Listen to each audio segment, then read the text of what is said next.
Personne ne s'installe à mes côtés, et je l'écris, parce que je ne sais pas quoi d'autre écrire. Je pourrais écrire qu'au prochain arrêt, une personne s'installera à mes côtés, et je l'écris. J'attends. Le tram s'arrête, les portes s'ouvrent, une femme noire monte, passe à mes côtés, sans s'arrêter, sans me regarder. J'ai à peine le temps de l'écrire, et nous arrivons à l'arrêt suivant. 2 jeunes hommes montent, ils ne daignent pas s'asseoir, ils me font dos, puis l'un d'eux se tourne vers son ami, et ils discutent, et je les écris.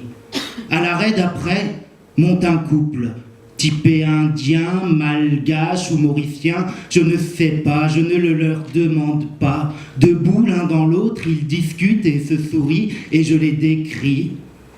À l'arrêt d'après, les 2 jeunes hommes descendent et je les réécris. Le tram repart. Un homme assis plus loin derrière sur ma gauche discute avec son téléphone et je l'écris. Nous croisons un autre tram rempli d'autres voyageurs. Je les salue et je m'écris. À l'arrêt d'après, personne ne monte.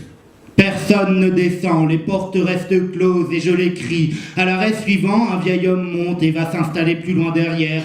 2 personnes passent à mes côtés. Personne ne s'installe à mes côtés. Pourtant, ce n'est pas plus ce que j'ai envie d'écrire. Pas plus que l'incertain couple qui s'en va. Tandis qu'un homme et une femme montent. Ils ne sont pas un couple. La fille est jeune et jolie. Elle ne s'assied pas, je l'y inviterai bien. Et je l'écris. De plus en plus de voyageurs montent et descendent, passent à mes côtés. Personne ne s'installe à mes côtés.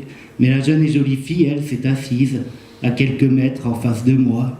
Et ça me plaît, alors je l'écris. Puis je relève les yeux et je la vois. Et elle voit que je la vois. Et je l'écris en espérant qu'elle le voie. Puis je relève les yeux et je la regarde. Mais je ne vois pas si elle a vu que je l'écris. Mais j'aimerais et je l'écris. Puis je relève les yeux. Mais je ne peux pas en même temps l'écrire et la regarder. Et c'est le dilemme de ma vie. Alors je la regarde, puis je l'écris. Et les voyageurs maintenant défilent. Bientôt je descendrai. L'un d'eux s'est assis à mes côtés. Un autre est debout en face de moi et je ne vois plus la jeune et jolie fille. Et pourtant j'en ai envie. Pour autant, je ne vais pas lui demander de s'écarter, mais je l'écris. Et l'homme assis à mes côtés s'écarte. Pour autant, je ne vois toujours plus la jeune et jolie fille. Pourtant, j'en ai envie et je l'écris. Et au prochain arrêt, je descendrai, seul, avec mon poème, fini. À moins que la jeune et jolie fille ne descende aussi, que je l'écrive et que j'aille le lui dire.